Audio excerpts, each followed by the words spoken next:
And that is one of the best things about experiencing foster care is just learning like how important your self-care is as a parent. And because there are a lot of things that happen in life, and if you don't have a solid support system or solid foundation in your faith, doesn't mean that things won't get hard and you won't make mistakes, but you don't get shaken as much, I think.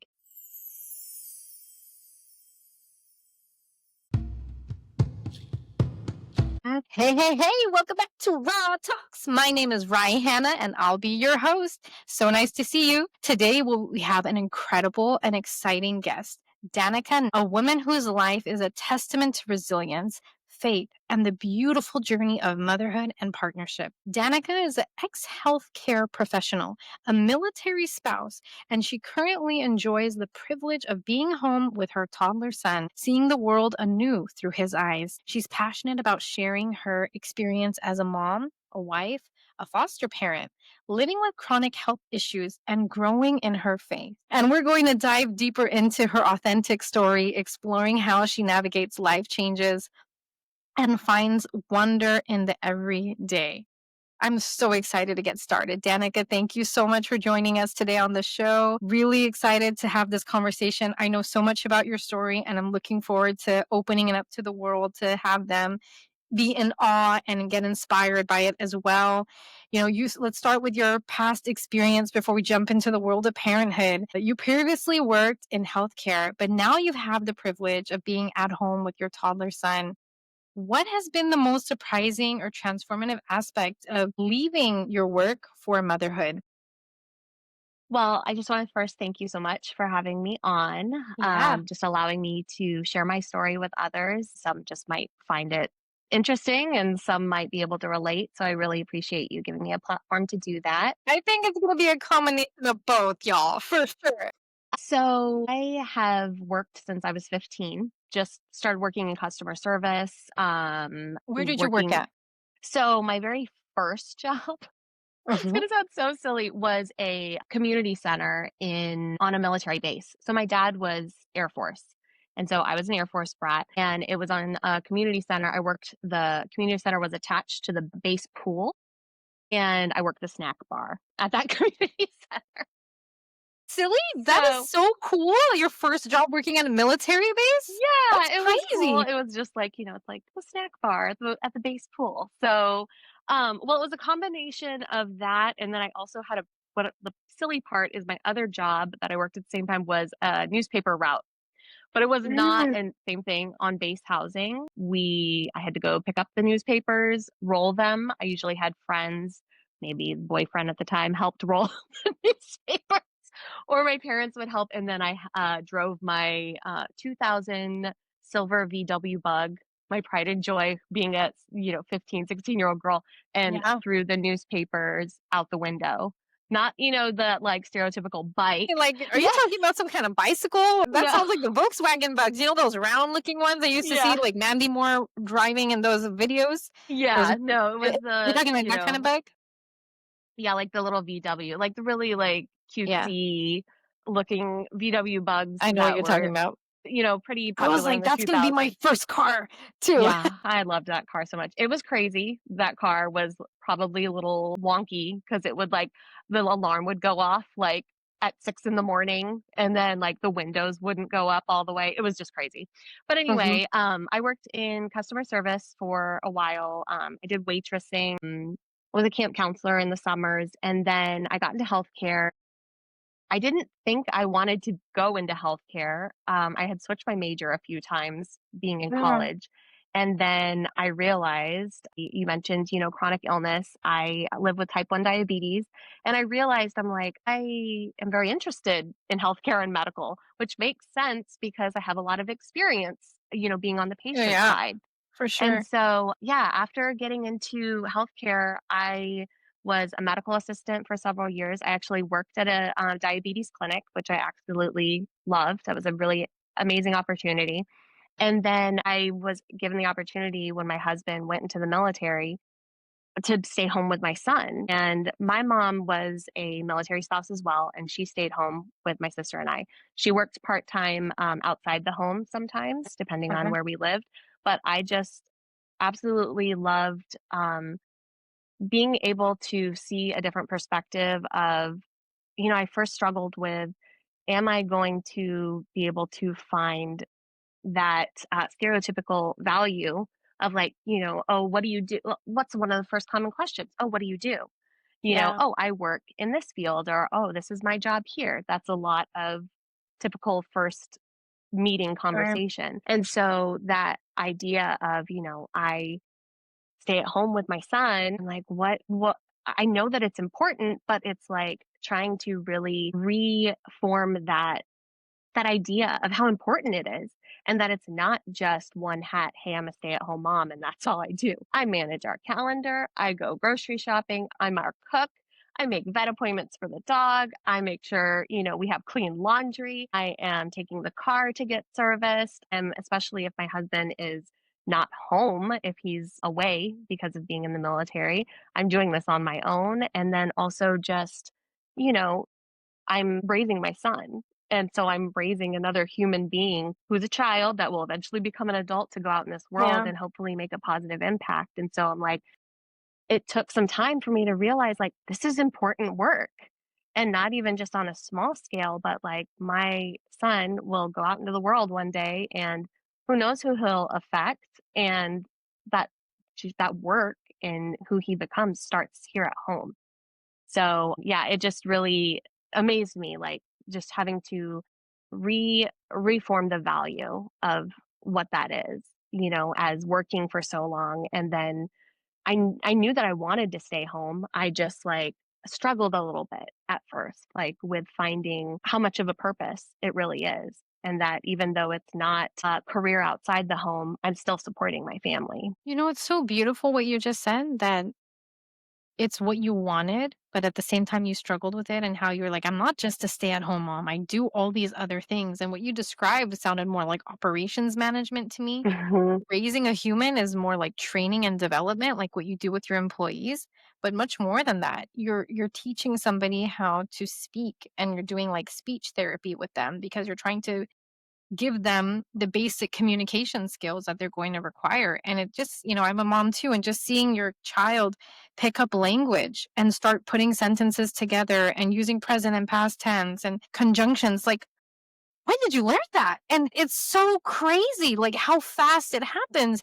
But you know what happens? Because the parent, they're mhm, picking up speech from you. So you're a big part of that in being a leader for them and who they're going to become. So I agree with you. This whole notion of you're just a stay at home mom, we're totally downgrading what that means. Similar to what you were doing earlier when you're saying, oh, it was silly. yeah, What you did initially prepared you for your marriage, essentially. mhm. I don't even know how you would learn to be a military spouse if you didn't come from a military family or experience being with someone who was in the military. Because that takes a lot of patience, being away from your spouse for that long. It does. And then kind of figuring out how you're going to be independent without them, and how you're going to manage your home, and then being a mom and taking care of your kid, like that takes a lot of strength. So I strongly believe all those experiences you had in the beginning were not silly, but a testament to who you are today, and very powerful in shaping you as a person and a mother. But I'm curious, what made you decide to want to stay at home? You talked about your mother being a stay at home mom, and you also wanted that experience, but you struggled. Before we get to that struggle part, I'm curious, what made you decide, I'm going to leave my work and I'm just going to be at home with my kid? What drove you to that decision?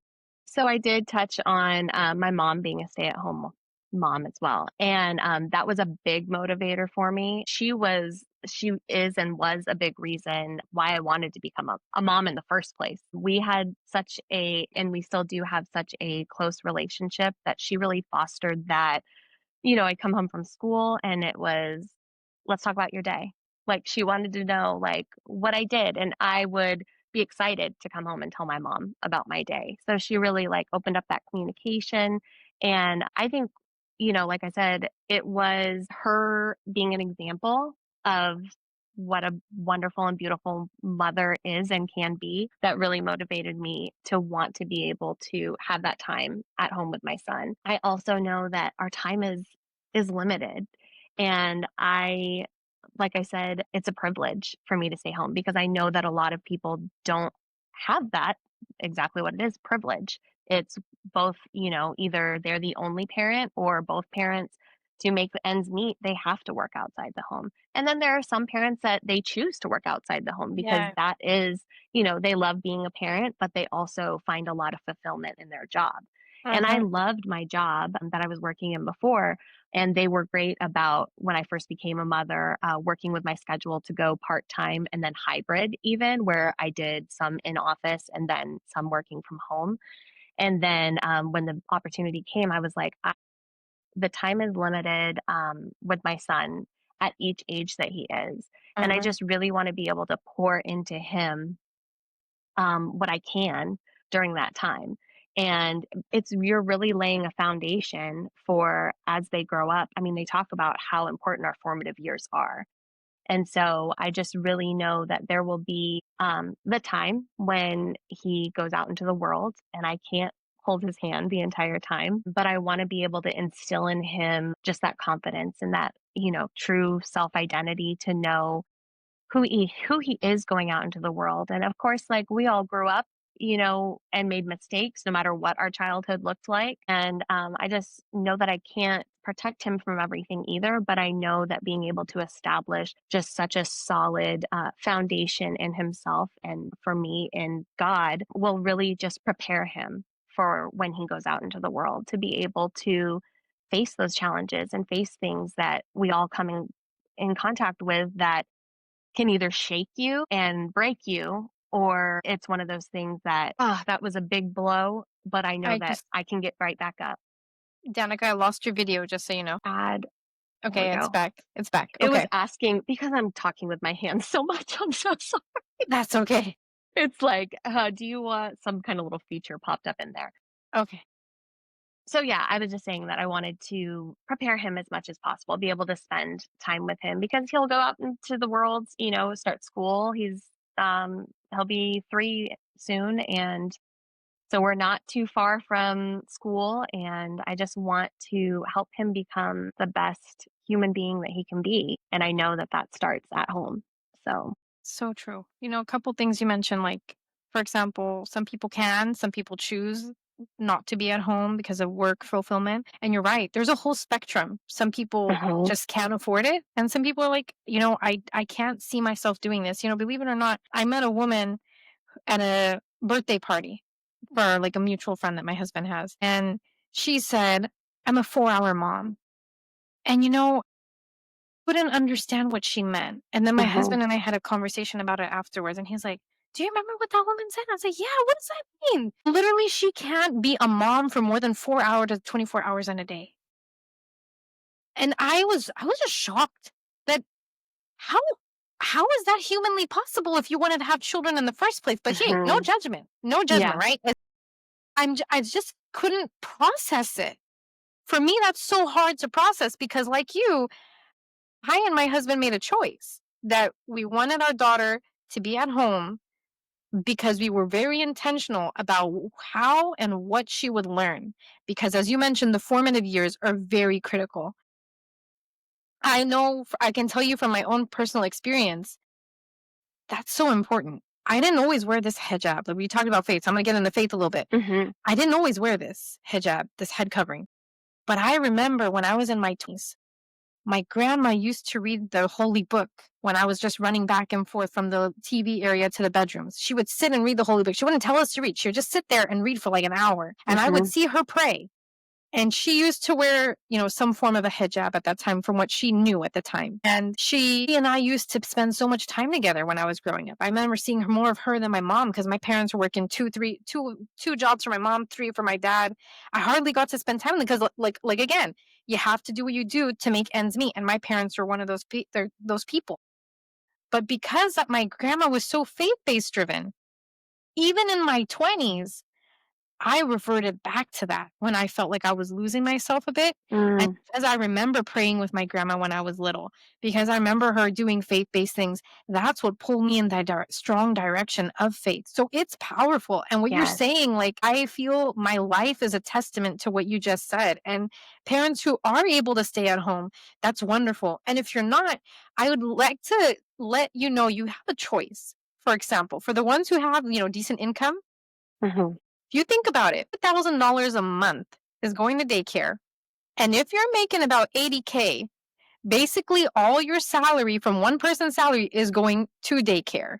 Now you have to ask yourself, what is the value of that money if it's only going to daycare and it's not going in your pocket being used for some other type of investment? Now, Yeah. if the answer to that is, well, my job fulfills me and I am one of those people who can't be a mom for that long, for that many hours in a day. Okay, yeah, well, then that makes sense. But if it's not that strongly related or aligned with your values, I think you Mhm. got to ask yourself that question. Is it worth it? Like And what you're reassess giving that. up to invest in your child versus your own career or putting that Yeah. money elsewhere. Like it's, you have to really take the time to think about these choices that you're making because sometimes you can actually stay at home at even part time Mhm. versus just doing the daycare thing. But I wanted to get your thoughts on that, what I just shared.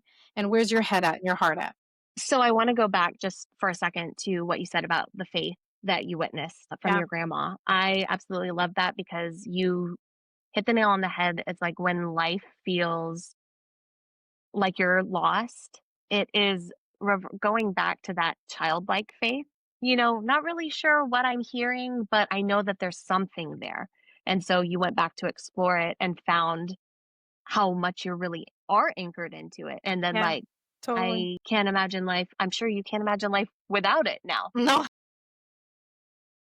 And no. so I love that part of your story. And then as far as the childcare, I agree that there are not just with childcare, but there are a lot of decisions. I feel like some people think, well, I have to do this. This is just what Mm-hmm. I have to do. And it's like, you don't though. You don't have to do that. There will maybe sacrifices that come along with it Absolutely.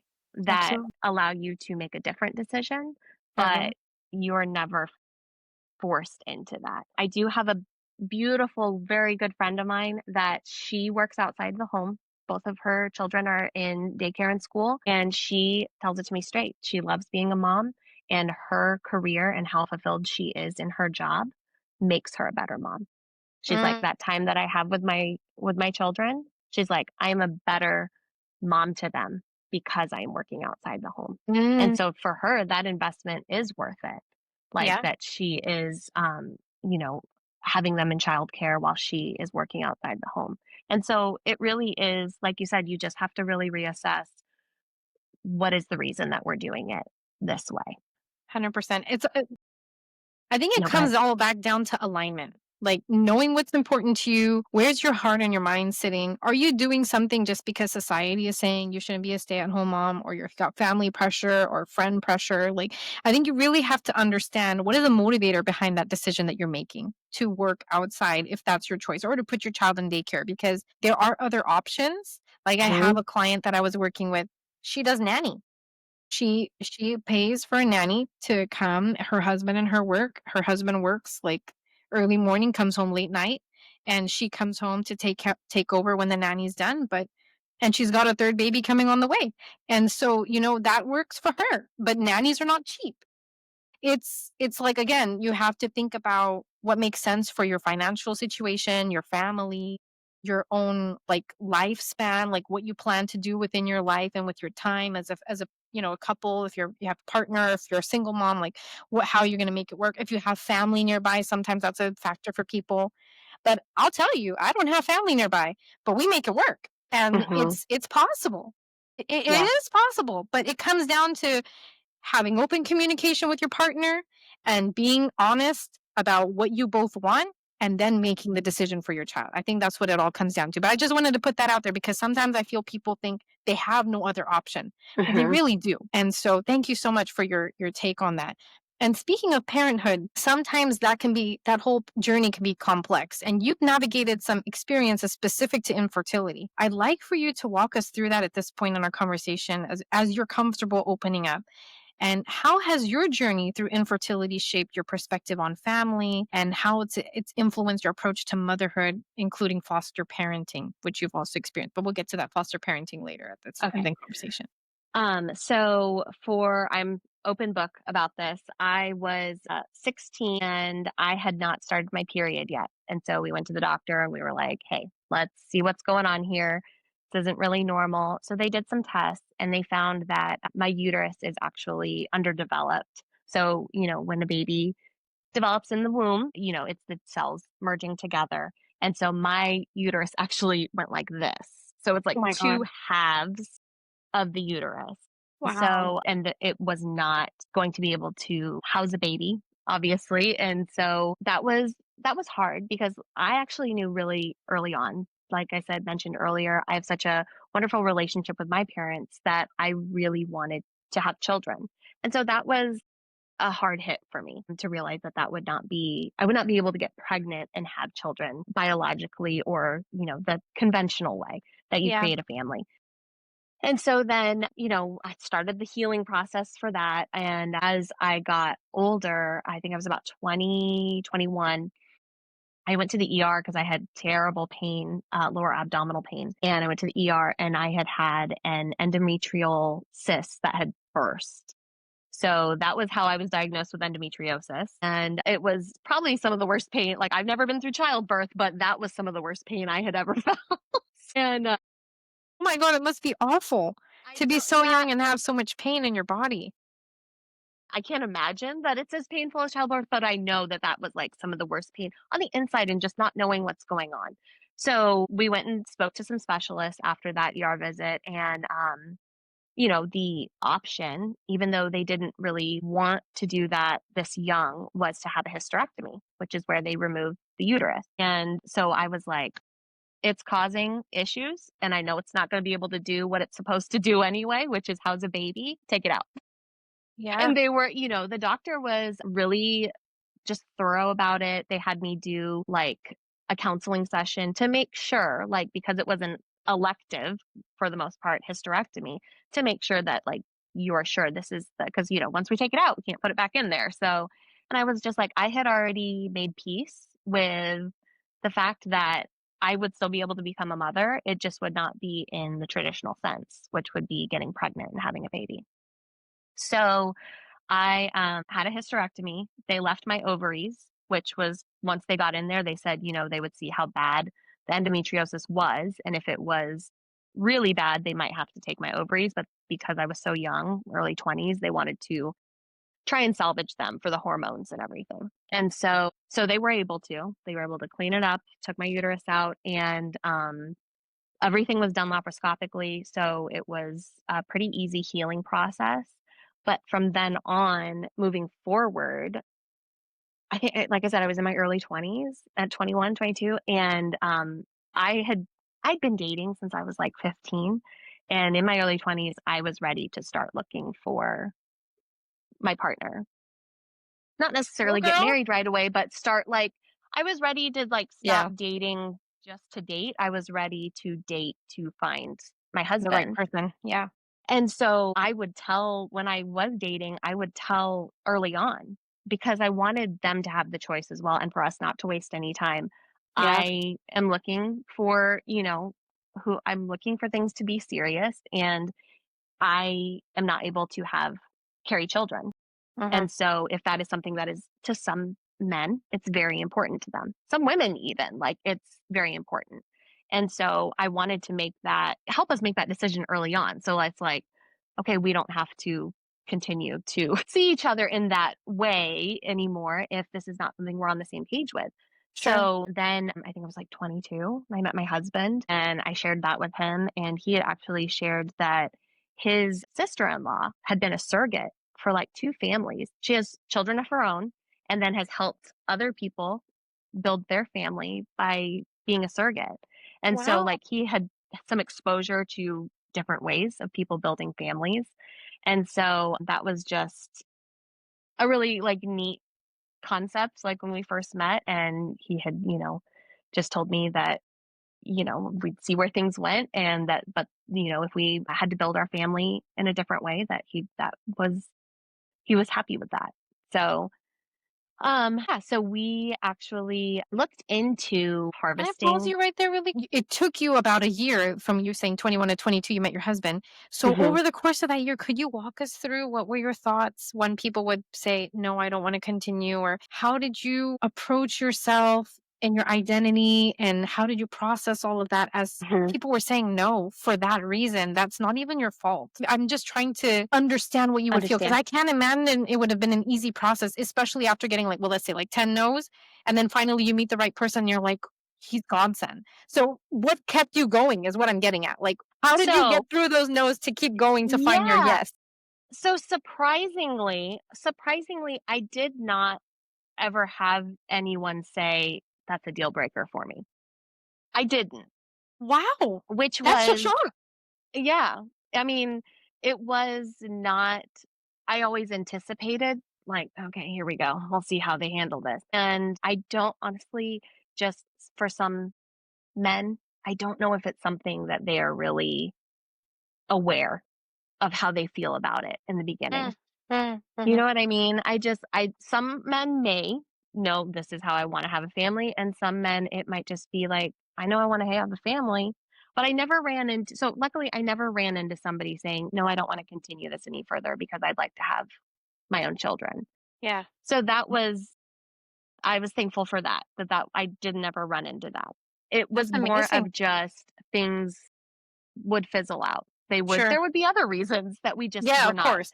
Of course. connecting, and so, yeah, I mean, it was always the first couple of times I told them I wasn't it was a little nerve-wracking, and then after that, I was like, "It's a part of who I am, and take it or leave it." Like, if they are not comfortable with that, then that weeds them out quickly, but luckily, Sure.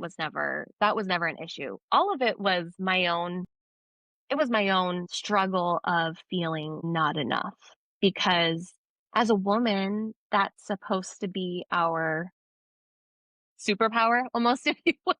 Yeah. That's an ability for us to be able to bear children. And so that was, again, we touched on faith and just how much healing had to be done to realize that even though this is something I felt like I wanted so badly and I wasn't going to get it in the traditional way, God is faithful and He made a path for me. Like I said, I have a beautiful son and a beautiful family, and it was not easy to get to this point, but it made the choice of becoming a mother so much more intentional. And like there was a lot more planning that had to go into it and financial aspect that had to go into Oh, it yeah. than doing it the traditional way.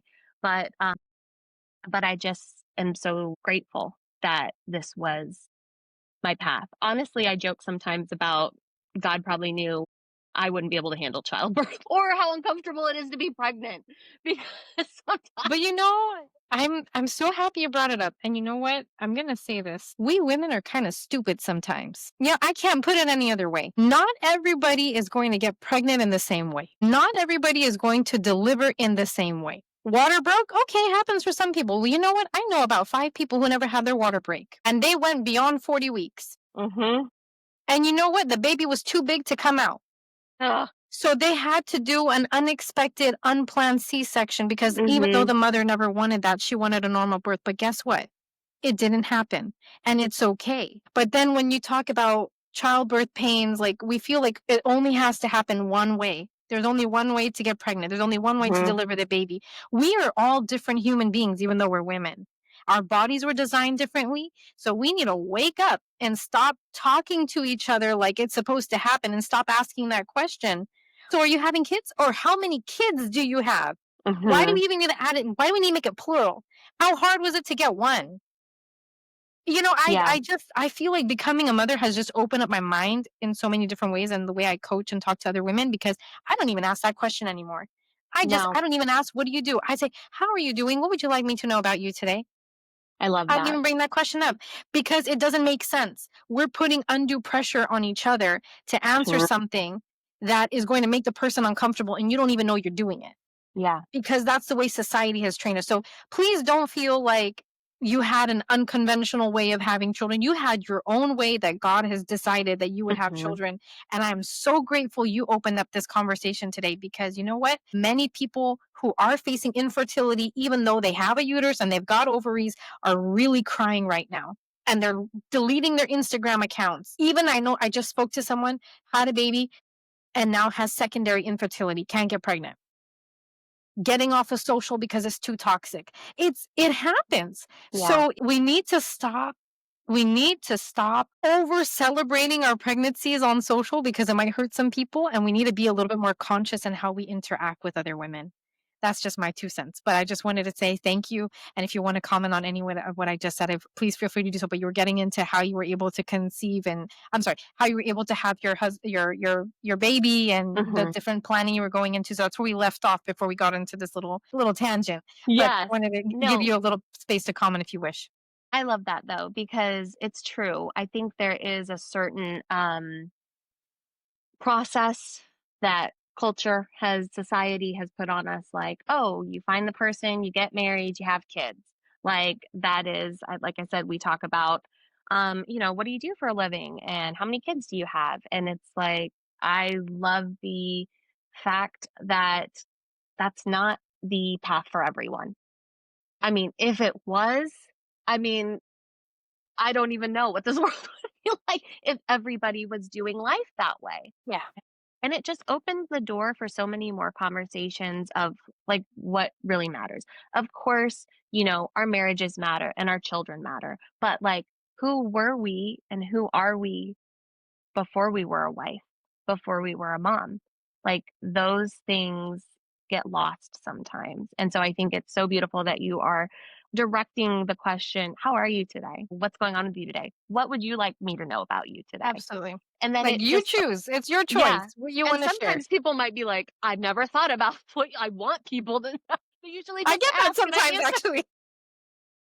So I just love it's being more respectful of the type of conversations we have with each other. And social media, oh, it's such a double-edged sword because there's so much positive connection that happens through it. And then, like you said, just so much toxicity too. And so it's just one of those things that like we are having to, it goes back to like this next generation that we're raising up. Like they're being raised with social media. Like I didn't always have social media growing up. We had like MySpace once I hit Oh like yeah. junior. MySpace. That was the jam. I remember hating Facebook. I said, what are you talking Yeah. about? Like It's so what? lame. I don't want to try something new. So, Do you remember yeah, I think, Zanga? yes, Am I yes. dating myself? No, I remember Zanga and we were like expert coders because we could Yes. copy for the And put your own music in. That's Yes. too cool. That's too cool. But yeah, I just think it's a matter of us being like exactly what you said, just being more respectful. And there's not one way to be a woman. Like it's not just you're a wife and you have children. Those are 100%. important roles, Yes. definitely.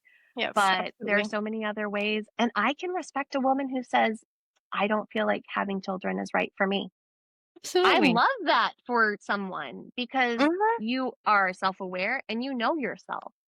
And then there are, like you said, those women that are struggling because it looks like it's so easy for other people just to, they blink and they get pregnant. Like, how is this even possible? But, There you go.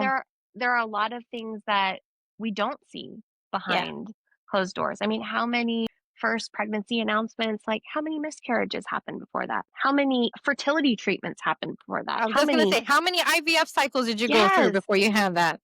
I mean, and then even for adoption, like that is how we built our family. You cannot say I did not labor for my child because no, it was not the physical act of There you go. childbirth labor, but we worked hard to bring our son into our family.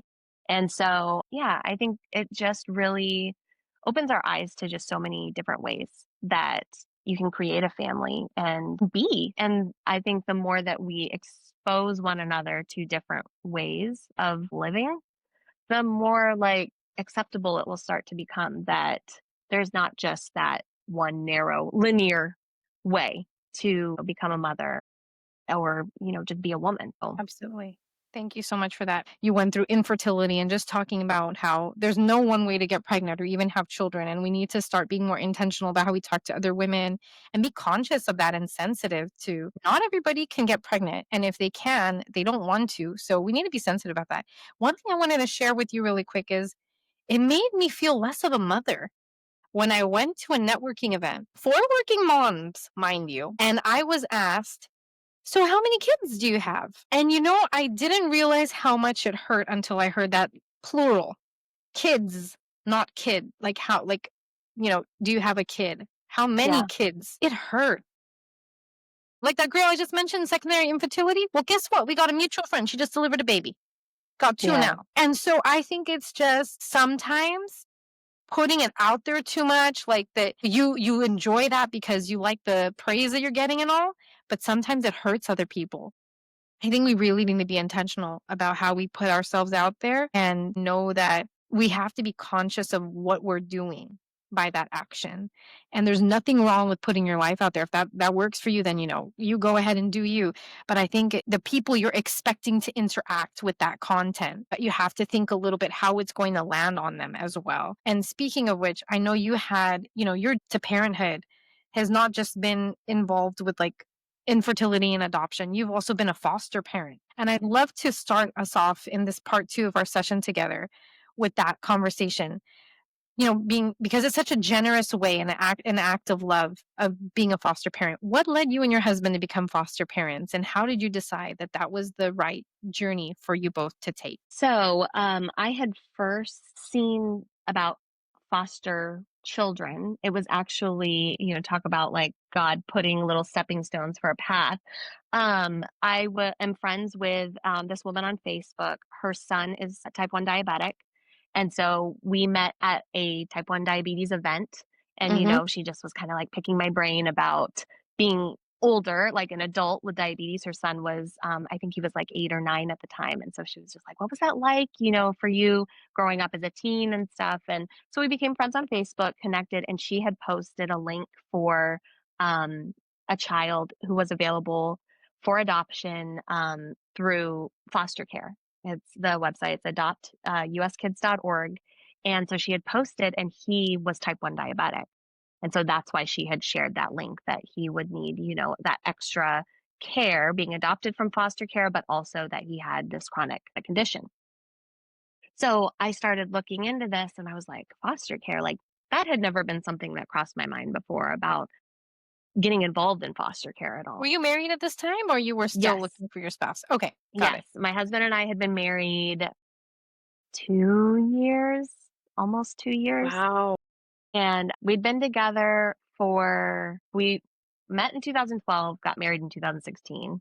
Uh-huh. So 2017, I think is when, no, so we'd only been married about a year. Okay. But that like want and desire to parent was always there for me and for my husband as well. But there are some things that you choose to do that it's like, that's a crazy time to choose to do that. My husband had just gotten out of the military. We had just gotten married for like, we're a year. Mhm. And my husband was in the middle of nursing school and I was working full Wow, time. that's a lot. And Okay. so I started doing research about foster care and becoming a foster parent. And I found this orientation. I'd done my research for like a few months before I brought it to my husband. Mhm. I wanted to be prepared for any questions, comments, or concerns that he had. And I was like, I feel, and I prayed about it. I was like, is this just something that I'm like, it's really interesting to me. And I'm just like, I think we can do this. And I was like, no, like I sat and really, God, is this really from you? Or is this me just kind of like being crazy? And I sat with it for a I love how we while. can just have a conversation about faith and it's just so seamless and we don't even have to be of the same faith, but we're so in the ebb and the flow of things. Like, I just wanted to say that real quick. Like, this is really genuine that we're able to do this together. So thank you for bringing in faith Of consciously course. every Well, point in and this conversation. I can't not because it's such a big, Yeah. like, I did not get myself this far. I don't even know where I would be. I don't want to think Hear about you. it. Yeah, So totally. So God let this happen for you. You're like, God, is this really for I me was right like, now? this calling for us, like, it just seems like such a crazy time for us to go and to become foster parents. And so I brought it to my husband and I was like, I feel that this is something that God wants us to do. I think He's calling us to do it. Like that desire for us to parent is there. And we don't know exactly what it's going to look like to build our family. And so I think we're in a position where we're living in a nice townhouse. We have jobs, we have love, and I think we can do this. Can we go to an orientation? No commitment, no obligation, let's just get some information. Hmm. So he agreed. Okay. He said he thought I was crazy, but he was like, I see how you seem about this, and if you're excited about it, I want to be excited too. I want to learn more. So we went to the orientation. Wow, Yes. what a way to fuel your wife forward by saying, I want to be Yes. passionate about it as you are. That's Yeah. amazing. Okay, please continue. So, yes. So we went to an orientation, and after the orientation, it talks about just these children who have been removed from their home. And I mean, as a mother, can you even imagine like somebody coming into your home right now and saying, No. No, "We're you don't even we have to have complete the found sentence. No. yeah, we've found a reason that your child should not live with you at this point. Okay. Us as law enforcement and the courts deem it appropriate for us to remove your child. You don't know where she's going. Pack her a bag if you can or even want to. A lot of these kids come into care without anything because sometimes they're picked up from school, or sometimes the parents are so upset, rightfully so, that nothing is even given to them to My take God. with. And so, um, I just like my heart went out, not just for the kids, but I'm like, these families are experiencing something I couldn't even, at the time, I was not a mother yet. And so now being a mother, I cannot fathom how they must have felt in those moments, the parents and the children. And so we went to the orientation. We decided to get with um, well, first of all, let me say I was like, "Whoa, this seems like a lot." I did my research. I watched vlogs about people who do foster care, but this seems like a lot. And my Yeah. husband was like, "Let's do it." He was like so pumped, and I was like, There you "Maybe we go. should maybe we should pump the brakes for a." Cheerleaders over here to put. We totally like switched roles because I was Yeah. like, "Maybe we should pump the brakes a little bit," and he was like, "No, Yeah. like, where do we sign up? Let's do this." And Wow. so That's that just felt amazing. like So incredible. confirmation. I mean, it's so good. That is one of the things, like, my husband and I, we are very different in certain ways, but when it comes to it, I think it's important that we balance each other out when we do, so that we're both 100%. not like, foot on the gas, like going, but we're also both not like, okay, no, don't do this. Yeah, Like, I think we have totally. a good balance of that. So he was like, let's do this. We signed up with, it was actually a faith based agency called A Door of Hope out of Florida. Little plug for them because they're amazing. And so we got signed up with them, and they do full background checks on us. We have to get fingerprinted. We take trauma-based classes of how to not just parent, but also parent children who have experienced trauma, which, could be neglect, physical abuse, emotional abuse, sexual abuse. I mean, it runs the whole gamut of why these children have been removed from their home. And so, You know, it makes my me cringe every time you say that. Like, I feel like a physical contraction in my yeah, chest when you say children who have been removed from their home. That is so painful to just process. But please continue. I but just had to just say that out loud because I no, you're couldn't right, hold it in. because imagine, like, exactly, we feel that like physical reaction to it. Yeah. So we can't even fathom the people No. actually experiencing it, what that's like.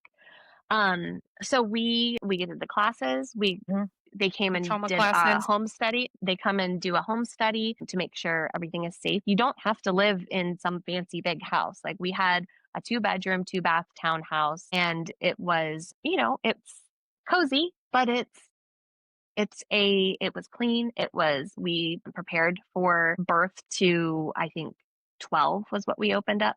our age too. And so that meant like certain things, like they take certain precautions, like your medications have to be in a lockbox Okay.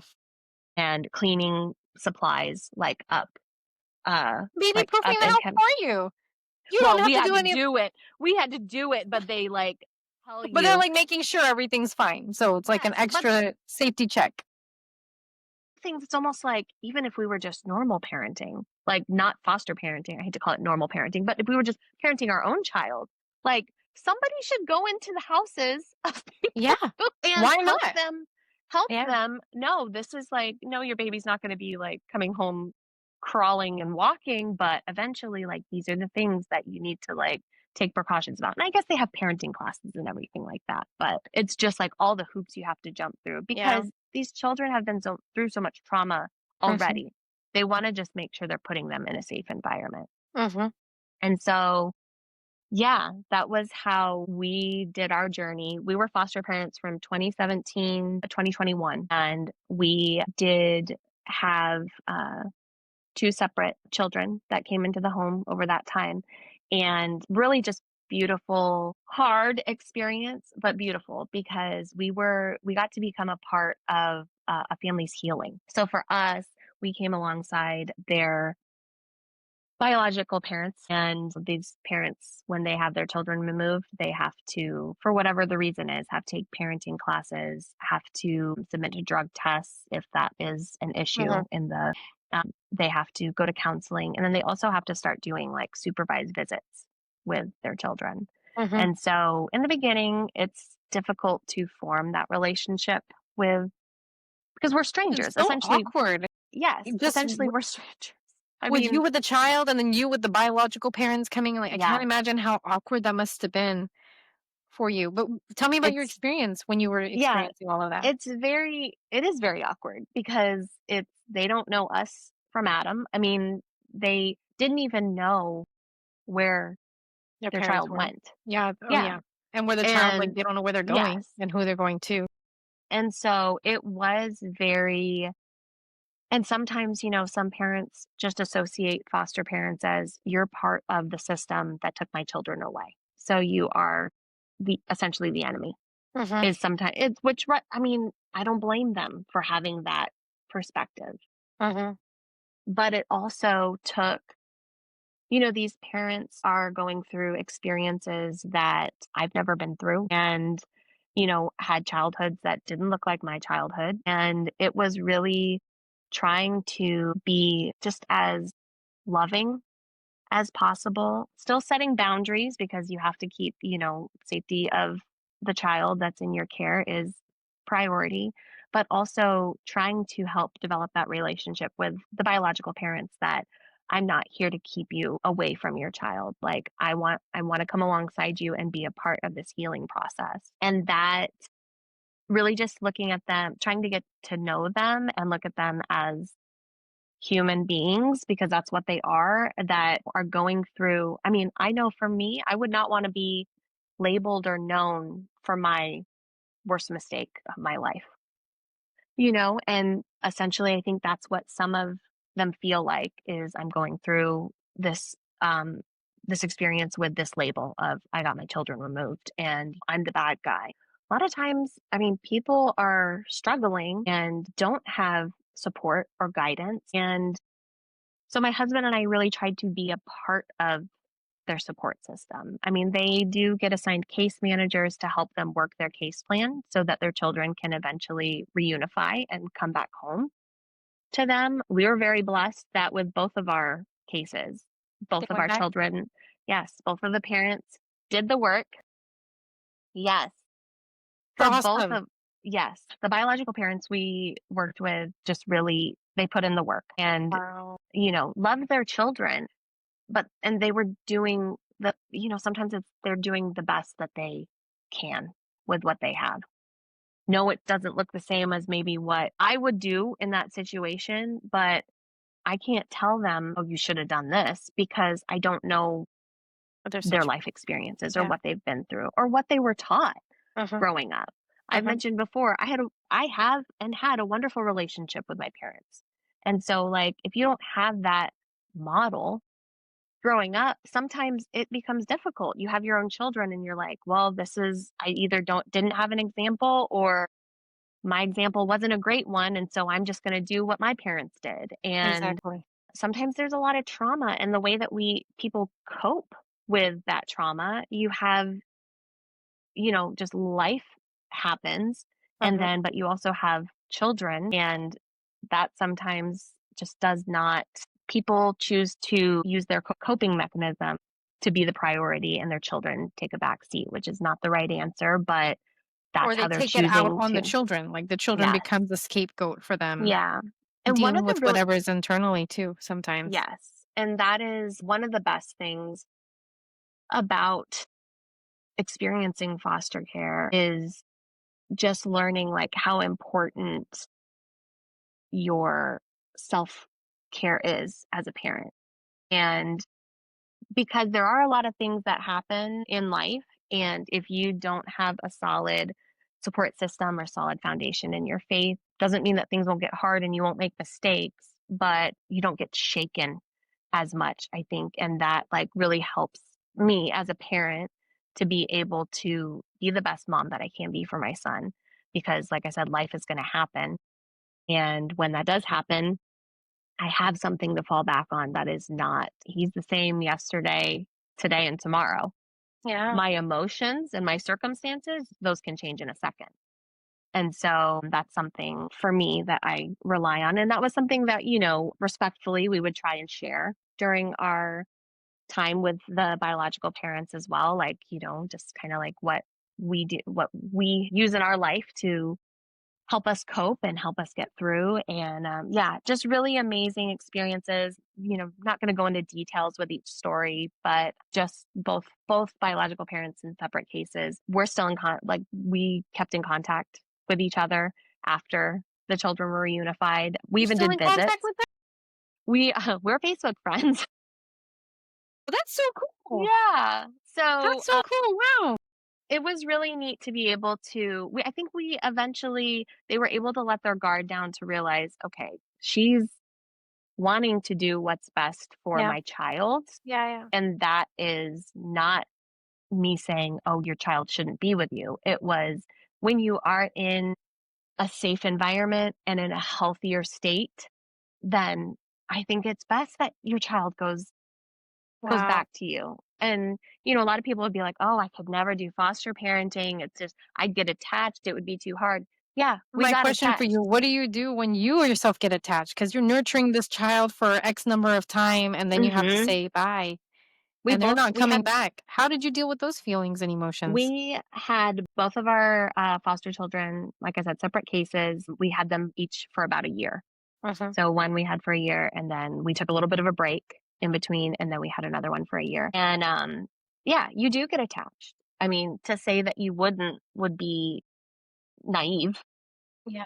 I mean, I think there's a part of you that always tries to guard your heart a little bit, like, "I know this is gonna hurt so much." But if you are doing it for the right reasons and from the right place, you can't help but give it your all. And so, I think, like I said, you do get attached, but there is like I'm gonna mention again, the healing of that family and just giving that child a loving and safe home during such a traumatic season in their life. Like he may not, be with us forever, but we've made an impact in his life for however long he lived with Uh-huh. us. And also, with his family, his biological family. I mean, we are, it's a hard part of their story, but we are a positive part of their story. And so I think it's just important to remember that like there's a bigger reason. Not to say that it won't hurt and that I didn't grieve after they left or it wasn't sad or it wasn't frustrating, especially because foster care system is a broken system, but it's worth it. As, you know, cliche as that sounds, my husband and I are actually reading a marriage book right now. It's called No More Perfect Marriages. Just one of those tools to kind of like build us stronger. And one of the things it talks about is courage is not the absence of fear, but it's determining that whatever it is more important than fear. And that was definitely something like with foster care. Like, no, we definitely were fearful of the unknown and what this would look like for us and, how the outcome would be. But we decided being a part of healing a family and being there for a child during such a crisis was more important than the fears we had about it. Thank you so much for opening up. I am so sad to say we've come to the end of our time together because this has to continue. We have so much more and there's so much more to continue on, but Yeah. wow, what a powerful share that you gave here, Danica, and I know it's going to be truly inspiring for listeners. Your story is a testament to finding joy, strength, purpose through life's diverse experiences that you've had for you and your husband. And thank you for sharing your authentic journey with us today. For our listeners, you can learn more about Danika Knutson and follow her Instagram, and I'll make sure to share that in the show notes for y'all. And no, as I mentioned, we've come to our time to get end our time together. So join us next time on Raw Talks. And before you go, make sure you subscribe to our podcast. Give me a follow on LinkedIn, Instagram, YouTube, and Facebook. I'll see you next time.